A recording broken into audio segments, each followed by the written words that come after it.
Hi, my name is Christy, and this podcast is my pursuit to glean practical wisdom on femininity, homemaking, finances, and relationships from the God-fearing women in my life. Hope you enjoy this journey with me as we learn to smile at the future. Now let's dive right in.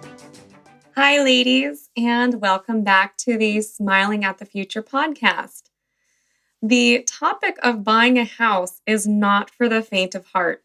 It's something that takes much courage and determination to accomplish, but in the end, it is very rewarding. You might not be in a place to buy now, but it is good to start thinking and planning since this endeavor does take some time. And even if this is not something that is in your future, maybe it will launch you into thinking of other ways you can make long-term investments with your finances. The lovely lady I'm interviewing today is Liz Tittle. Liz is married to Josh, and they and their two boys live in Kansas. I knew Liz before she was married and have always been impressed with her work ethic, servant heart, and maturity. The best way I know how to describe Liz is that she truly is a Proverbs 31 woman. I'm so excited for you to meet her too. So here is our conversation on buying a house as a single lady. Thank you so much, Liz, for taking time out of busy mom life to talk with me about a topic that I don't know a lot about, but I'm very interested in and curious about, and I have other friends that are as well.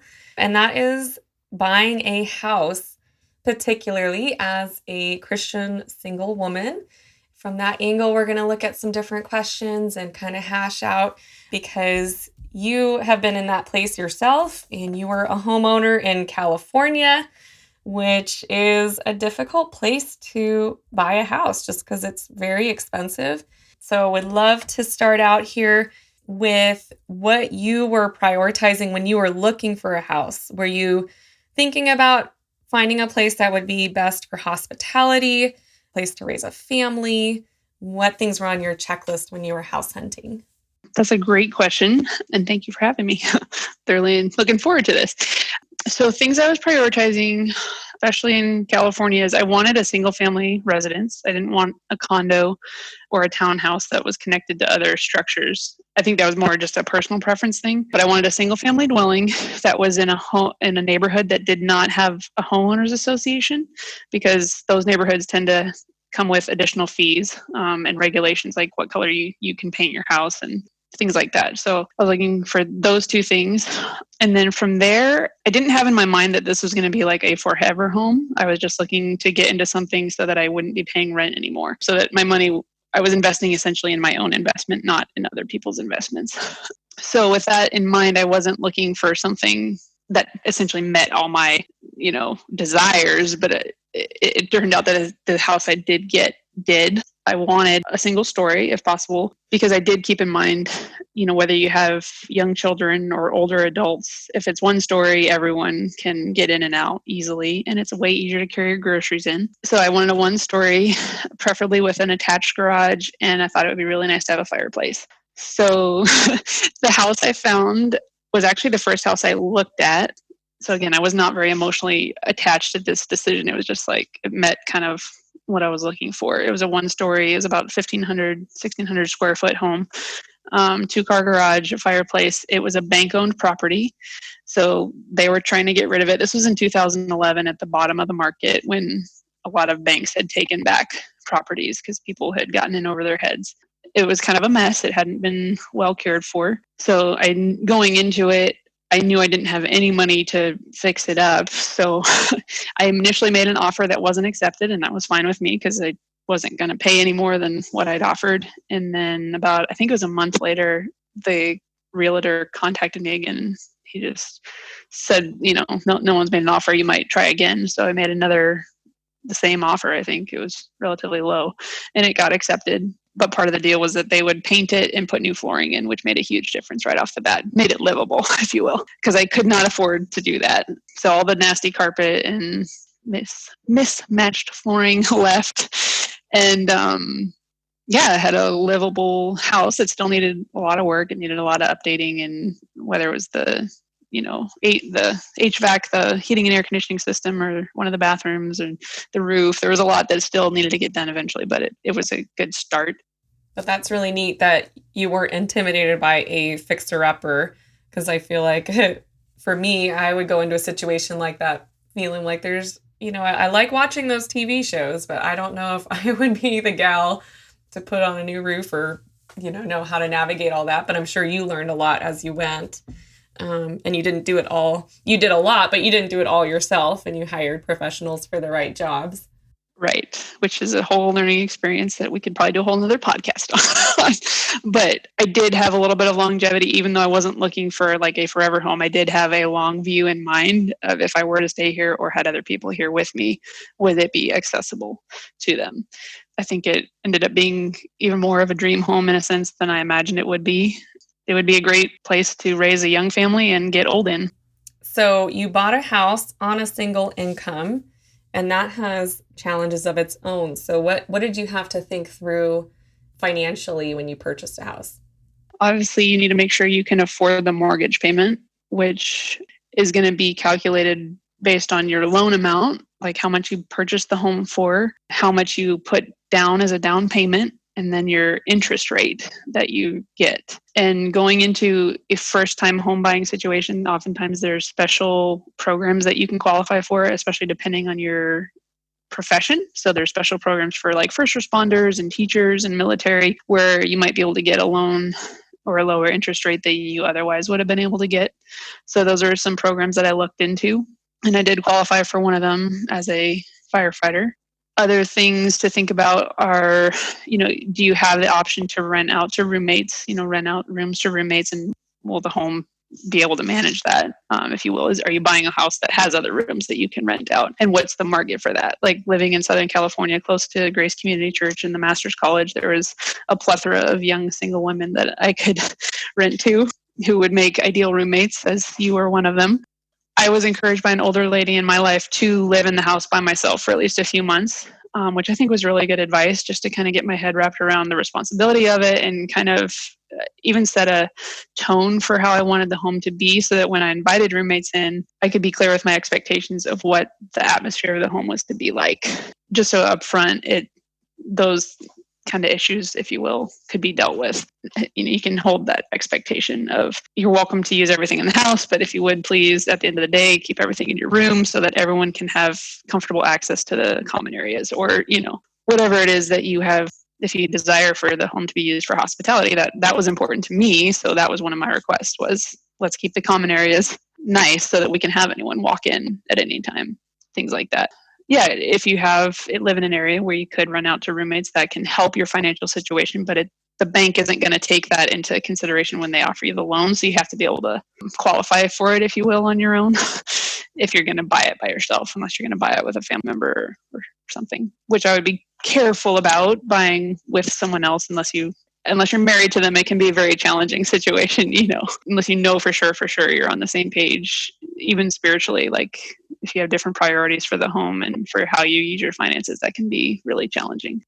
Other things I thought through, I think I probably didn't think through everything I should think through, but I learned a lot along the way. When I first purchased the home, because I qualified for a program that only required 10% down, I think is what it was a really low percentage down. So that sounded great, and it was, but it meant I had to pay what's called mortgage insurance. And that was a couple $100 a month that I was paying in the mortgage. So your mortgage usually includes the loan payment, principal and interest, your insurance, your homeowner's insurance, as well as any taxes, like property taxes for the area. They all get added up, and that's what makes up your mortgage payment. So in addition to all those things, what was added in there was mortgage insurance, which did not protect me. It protected the mortgage company in case I defaulted, because I was a new loan, a new homeowner, and because I had only put 10% down. So they were essentially liable for more money, and they wanted to kind of buffer that. That was a lot of extra money going out that wasn't going toward paying down the loan. So within a year or so, I was able to refinance into just a conventional loan with a fixed interest rate, and was able to knock off the primary mortgage insurance. So they calculate that based on like how much the home is valued at versus how much the loan is for. And you need a certain percentage of what's called equity, which is basically the difference between what the home is worth and what you owe on it. So thankfully, because I was able to buy at the bottom of the market, the home appraised for, I think, $30,000 or $40,000 more than I purchased it for right off the bat. I was upside right on the mortgage. When you get upside down is when the house is valued at less than what you owe on it. And that's not a good place to be financially. That's just something I learned along the way, is this mortgage insurance was going to no one but the bank and was not benefiting me whatsoever. So I wanted to get out of that as soon as I could. So those were some of the things I learned or had to think about. I think there's different numbers out there of what people would suggest you pay, like be ready to pay for mortgage. I think Dave Ramsey suggests 25% of your income. And I don't know if that's before or after taxes, because you only bring home half of what you make in California. So that would be like 10%.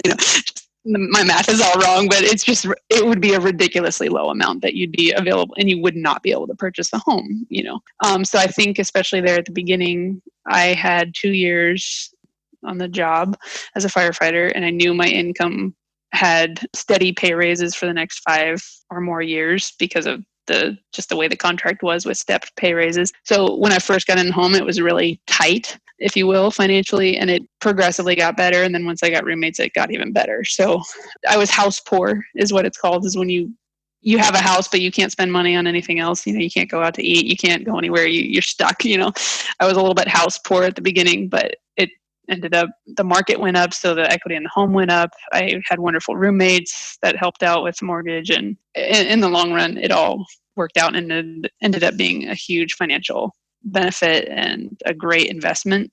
Again, because of the Lord's providence and the timing of it.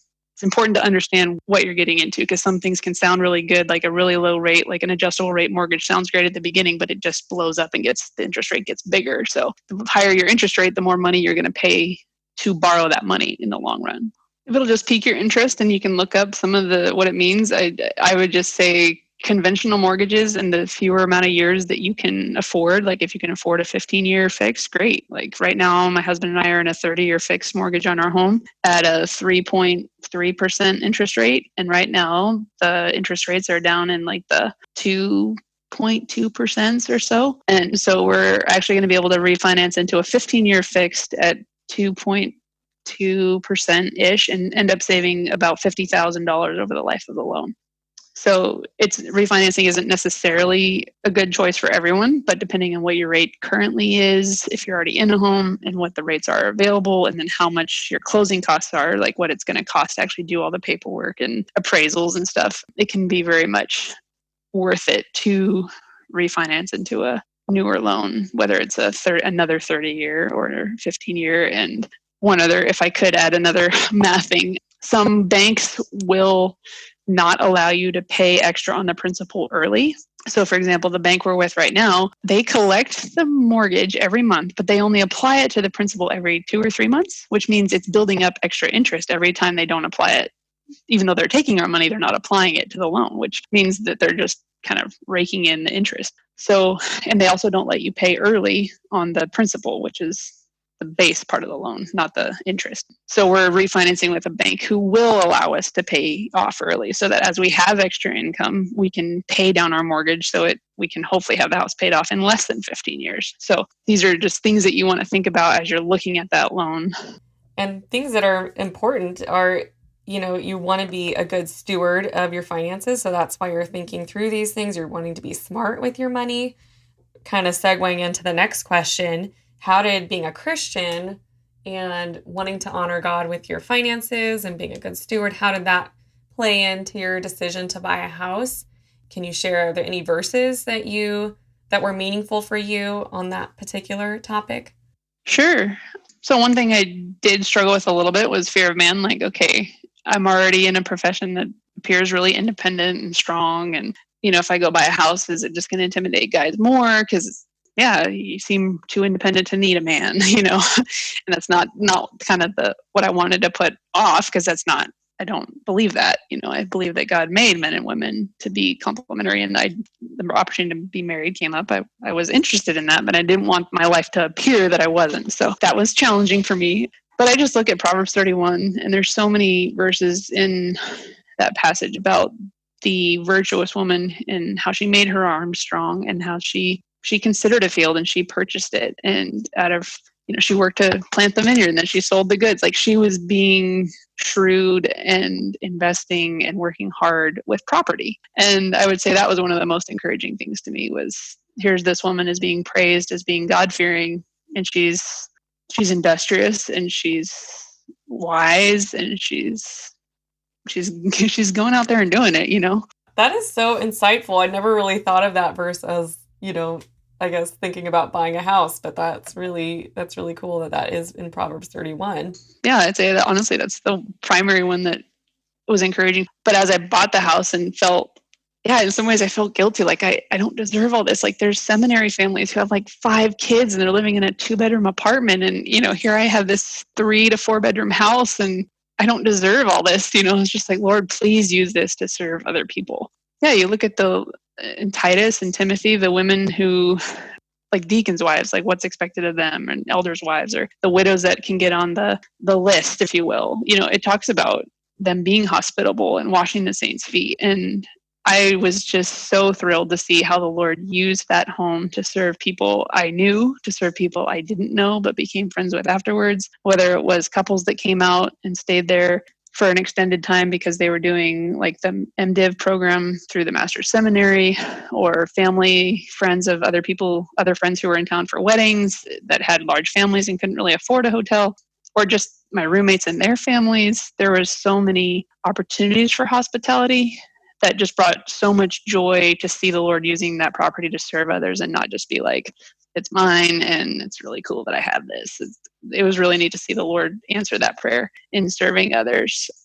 Definitely. My sister and I were the beneficiaries of that. And it was like, your house was like the coveted rental. Everyone wanted to rent with you because, you were known to be responsible and clean and virtuous and all those things that everyone wants in a roommate and a landlord, I guess. And have nothing but positive things to say. You were so gracious to let me just come and crash certain nights of the week because I was commuting to work, but I lived close to an hour away, but you would just let me pay the nights I was there. And that was such a help to me to not have to be on the road so late at night during the week. So we thoroughly enjoyed that season of getting to enjoy female friendship and camaraderie in that way. And just, it was nice to be able to rent our room part of the time. So we had a guest bedroom too, so it was fun to have you there, and it was fun to have an extra room that other people could use if need be. And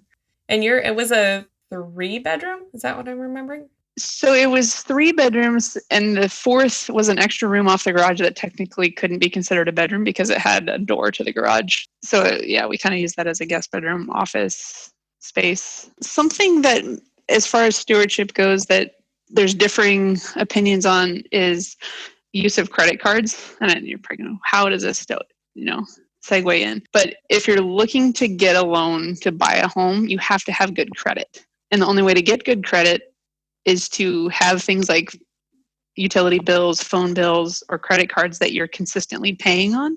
And especially with credit cards, like, they look at how much your credit limit is compared to how much you have tapped that out, if you will. And the only way to get a bigger credit limit is to consistently use a credit card and pay it off, if that makes sense. So if you have the discipline to use a credit card like cash, it's one way to build up your credit. Because if you're starting off at 25 or 30, never having had a credit card, always had your cell phone on your parents' cell phone bill, things like that, it's going to be very, very hard to qualify for a loan because you have no credit history. So early on, as you think about stewardship, putting your name, getting a phone bill in your name, getting a credit card that, if you like to travel, that maybe gets you travel points or cash back, or, look into getting and learning to be responsible with something like that is a good way to be a good steward ahead of buying a home, and teaching you that responsibility of something coming around once a month or that you have to pay for. But it's also a very practical way to work toward buying a home, is building up that credit. Totally. And it's such a great way to exercise that muscle of self-discipline, probably a monthly way to do that. And then, like you said, like the travel points are really helpful if you get a card that, you sign up and you get a certain number of points for. So unfortunately, I have never been a big credit card user, but I'm increasingly, here I was in the Dave Ramsey camp for a lot of years. And so I just thought I was doing great financially without a credit card, but realizing more and more that it is kind of a necessity in our society, but there is responsible ways to use it and be wise with it. Yeah. And mentally there's something different about, swiping plastic where you get the bill once a month where it does seem like you can buy more than you have the money for, but like you said, it's a discipline. And like you said, it's in our society. That's really the only way you're going to qualify for something like a loan. And time is your biggest friend in developing good credit. So the earlier you start building that, the better. But yeah, it does require discipline to use it wisely and to not just think of it as kind of a limitless checking account. And especially as a single woman, you kind of have this autonomy with your finances. Whereas if you were married, you'd have someone else you're kind of accountable to with spending. And so I think, especially easy to take advantage of credit. So you need to be very wise and start practicing that now. Well, lots of great details there from Liz. And I would invite you to come back next time for the second half of this interview. Liz shares what her husband Josh thought of her owning a home when he met her. And she's also going to talk about how she chose housemates and what she learned from living with housemates and how they can be a real asset to you as a homeowner. And once again, if you are enjoying the content on this podcast, I would love to invite you to head over to Apple Podcasts and rate and review. And that does help other people find and listen to this as well. So thank you, and we'll see you again next time.